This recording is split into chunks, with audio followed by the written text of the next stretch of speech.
Hello and welcome back to Love with Intelligence, where we deep dive into all things relationships and dating so you're able to enjoy real, honest, and genuine love that lasts. If you haven't already, go ahead, click the subscribe button, click the bell so you are notified of all our latest videos.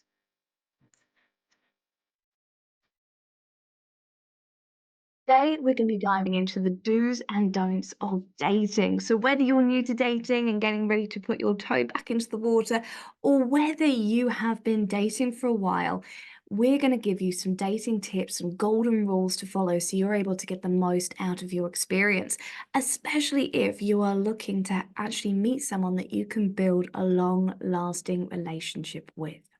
So, let's dive in.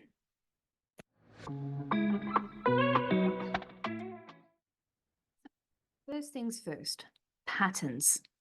Now, you're probably thinking, what on earth has patterns got to do with dating? Actually, it's got everything to do with dating.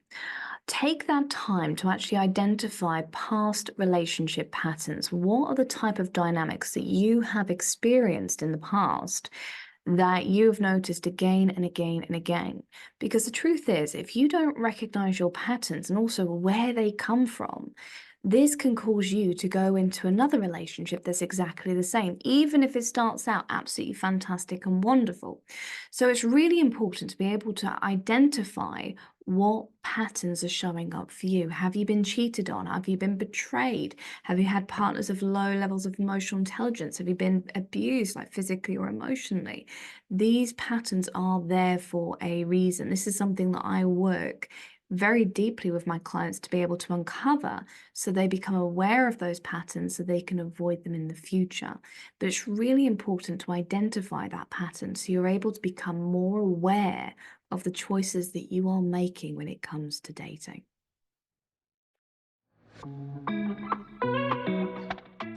Number two, compatibility. Now, this is something that most people forget and they wonder why they end up in the wrong type of relationship with someone that doesn't really get them or they're not on the same journey as them. So, this is where I actually created the compatibility matrix.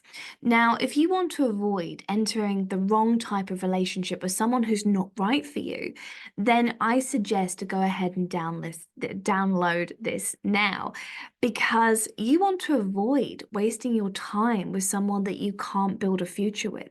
You want to be able to feel like you can fully connect to someone who gets you, who understands you without feeling the need to explain yourself or over communicate.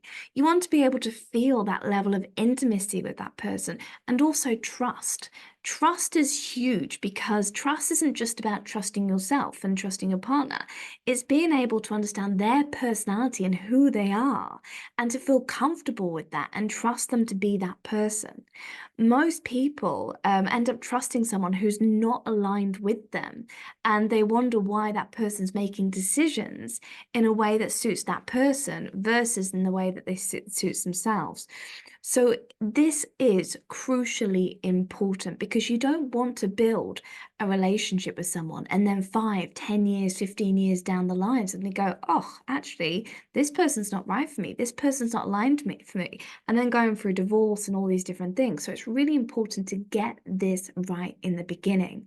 So compatibility is all about understanding the different belief systems, the values, the lifestyle, the goals, the way that they view relationships, even if you want to have children, making sure that you're on the right the right alignment there on whether you want children or not. There's so many different things to consider, and I list them all in the Meet the One guide with the compatibility matrix. So do go ahead and check that out if you haven't sussed out who you are compatible with yet.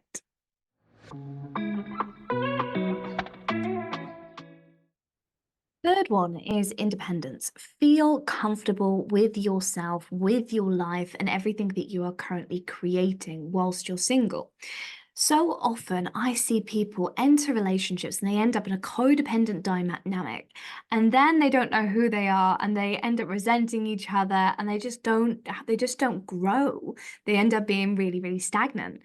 So it's really important to identify how independent you are. How in control of your life do you feel? I mean, in the Love with Intelligence Love IQ membership, we actually go into independence in a huge, huge way. We've got 7 key areas to be independent in. Otherwise, you can end up feeling controlled. You can end up going into relationships that are not right for you. And it can take away that feeling of freedom. Now, freedom's really important when it comes to, you being single and enjoying that, but it also is really important in a relationship too, to have a level of freedom to be yourself. So often I see people who struggle in relationships are often people pleasers who tend to overly focus on other people's needs, whether it's their partners, whether it's their friends, whether it's work, and they forget themselves in the long run. And as a result, they end up losing themselves in the long run too. They can feel defeated, just exhausted, depressed, low. They can often feel like, what's the point? And they end up losing that zest for life, that excitement. So independence is super, super important, because the other thing is, if you're single and you don't feel like you have full independence, you could be going into dating as a form of numbing and as a form of looking for excitement because your life doesn't feel enough at the moment. And if that's the case, you're more likely to end up in a relationship that doesn't work for you, because you're looking for variety. You're looking for that bit of excitement. You're looking for something different to your life, so you're out of the mundane trudges of like Groundhog Day. So it's really important to be able to have a look at your level of independence, your overall happiness, and your overall quality of life. So if this is something you're struggling with, go ahead and check out the Love IQ membership, because again, this can be something that can really support you and help you to be able to get yourself in a place where you're loving life, you're enjoying life, and being able to bring in a partner where you're able to enjoy more of your life and share your life with someone. Because when you're independent and you're enjoying life and you have that freedom, your standards are automatically going to be so much higher, and you're going to bring in a better quality partner for you to be able to share your life with.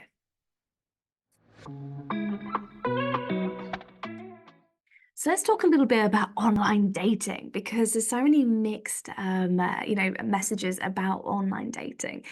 And I think the main problem is most people don't know how to use it. They don't know how to use it in a way that works for them. And they end up getting ghosted, they end up going on the wrong kind of dates, they end up meeting people who actually aren't who they say they are, they can get catfished. There's so many things that can go wrong with dating, especially if you don't know how to use it in the most effective way for you. So obviously we've talked a little bit about compatibility, so you know what you're looking for. That's super, super important. But the other thing is, do you know what red flags that you need to be able to identify? What are your deal breakers and how do you recognize them on an online dating profile? And also, what are you putting out there? We talked a little bit about being able to understand who you are compatible with. And the important part is to recognize who you are and what are they going to appreciate about you as a person? What are they going to want to learn about you? Because this is the thing that you want to be able to put on your profile. So many people focus on creating a dating profile that appeals to everyone. But the truth is, you don't want everyone, and it's being comfortable with the no's, it's being comfortable with the rejection, and it's being comfortable with yourself in the process. If you've got someone who's not interested in you as a person, that's a good thing, because it shows that you are filtering out people who aren't right for you. You're not right for them, they're not right for you, and that's okay. It's being comfortable with that. So think about things that you want to be able to share with people about who you are as a person. What do you want them to appreciate? What do you want them to understand about your life and your lifestyle? Because again, this allows them to have the information to filter you out if you're right for them. And also it helps you to be able to get closer to meet someone who's actually on your wavelength, who is right for you. So when it comes to online dating, if you need a little bit more support on this, go ahead and check out the Meet the One guide. It's completely free. We've got the compatibility matrix in there, and we have also got a lovely little bit of advice and tips on how to create the right online dating profile to attract the right person for you. Number 5, have fun. If you're not having fun, there is something majorly wrong. If you're not enjoying talking to them, if you're not enjoying going on a date with them, stop. Because there's obviously something there, whether it's something to do with the connection that doesn't feel easy, or there's something that you need to be able to work through so you do start to feel comfortable. So, for example, if you've got past baggage from relationships, go and work with someone to be able to overcome that so you can enjoy that relationship. If you're not feeling comfortable, you feel like that person's wasting your time, or you don't feel like you can trust them, trust yourself and trust your instincts and let that relationship go. If there's something not right with the relationship or something's not feeling good, it doesn't mean something bad about you. A lot of people tend to take everything so personally when it comes to dating, whether a relationship doesn't work out or a date doesn't show up or someone treats you badly. It doesn't mean anything about you. This is the thing about dating. It's more about being able to find people who are compatible with you. And if someone's not compatible with you, that's okay. It doesn't mean anything bad about you. It doesn't mean anything bad about them. It just means you're not compatible, and that's okay. One of the things that I say to my clients is I'm not necessarily impressed by the yeses and being able to meet the right partner. I'm actually more impressed with the no's and being able to take that rejection and to be able to say no to someone and to be able to put those boundaries in place and communicate honestly with people about whether someone is right for you or not, because it's getting comfortable with that. And that's going to be the thing that's going to allow you to meet the right person more quickly and more easily because you're being honest with yourself and honest with them too. Okay, on to the don'ts of dating. Don't go straight into dating after heartbreak. Okay, if you feel like there's a gap in your life, feel into that. Feel into what's missing back from your life other than a partner. Because the truth is, if you are looking to a partner for happiness, or if you're looking to get over that relationship quickly, chances are you're going to dive into dating and you're going to end up with the wrong person or someone who's not right for you. So it's important to be able to respect your healing. Okay, respect your journey, respect what you need versus what you're pushing for. So if you're going through heartbreak, allow yourself to feel that, allow yourself to grieve that relationship, and allow yourself to get to know yourself better.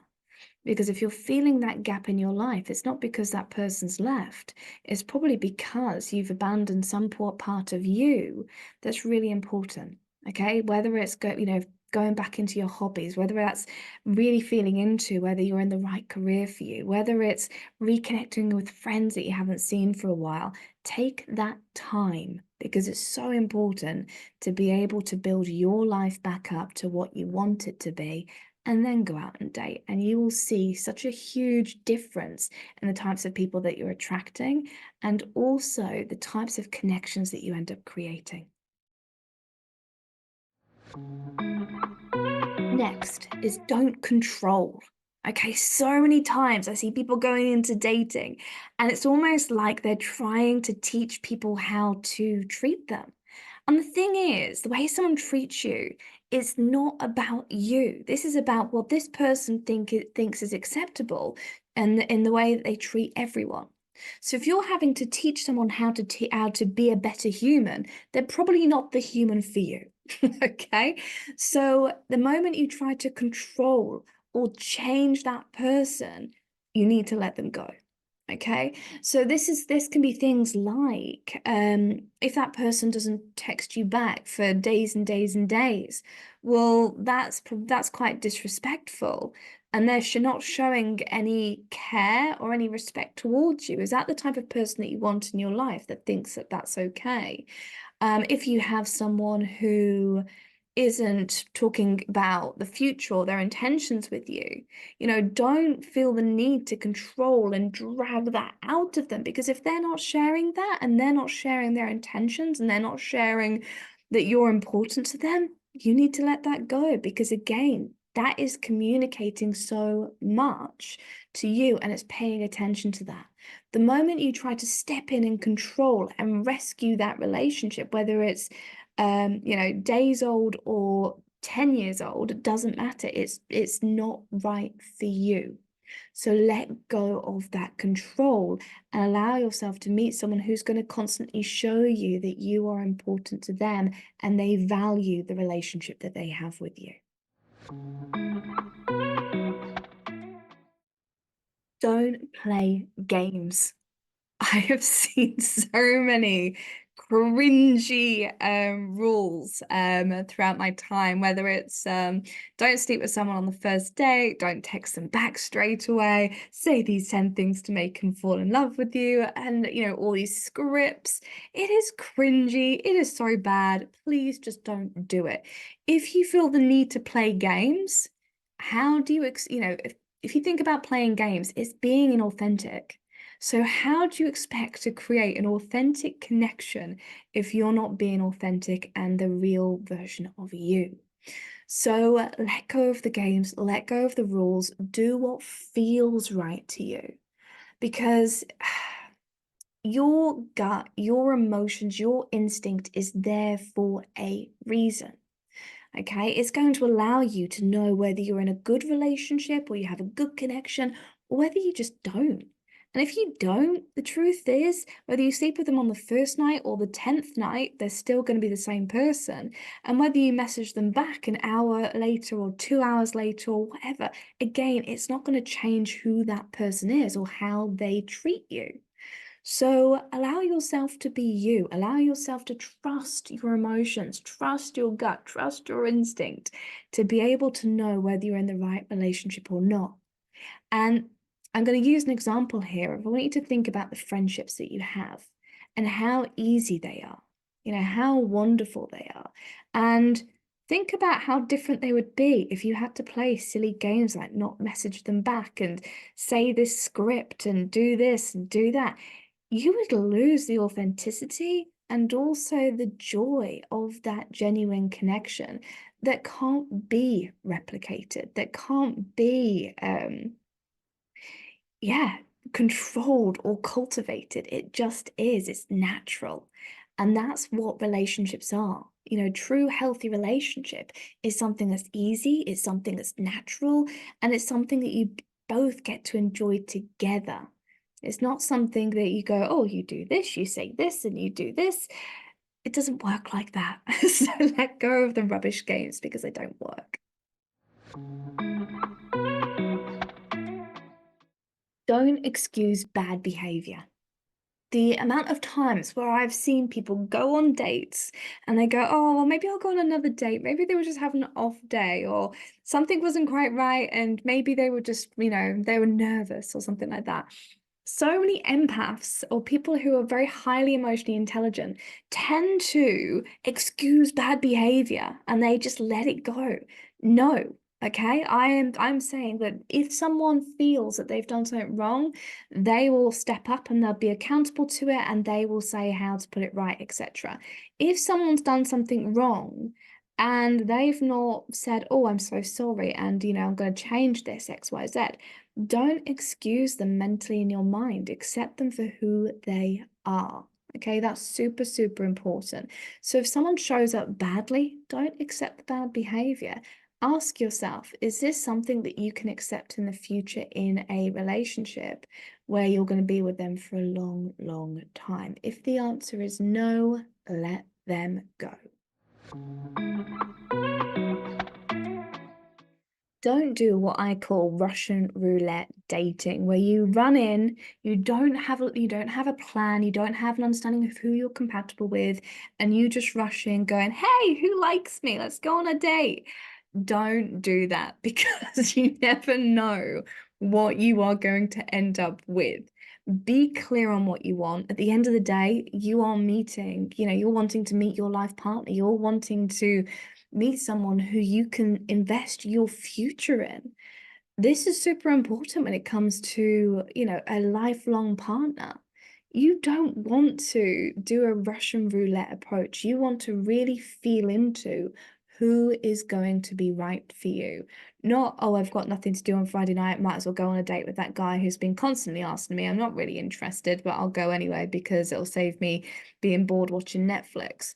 Don't do it. Your life is really, really important. Your future is really important. So be committed to that. Be committed to meeting the right person instead of going, hey, let's see what happens. Don't do that, because the amount of times I see people jumping into dating thinking that everything could be fine, everything could be okay. And then they come back to me going, oh my gosh, I've gone on this bad date, or I've been seeing this person. And, you end up hearing the nightmare horror stories of stalkers, cheaters, betrayal, and all these awful things that these poor people did not need to go through in the first place. So take your dating life seriously. Otherwise, something will happen to make you take it seriously. So don't have the Russian roulette approach when it comes to dating. Now, of course, this is just a summary of what I recommend people do look into before diving into the dating world. So, if you've enjoyed this video, please give it a thumbs up, because I love to know that you guys have enjoyed this video. And also feel free to comment what you believe the right do's and don'ts are that are important when it comes to dating. And if you've got a friend or someone that you really care about that is struggling with dating right now, please feel free to share that with them this video, because I truly believe that everyone deserves real, honest, and genuine love.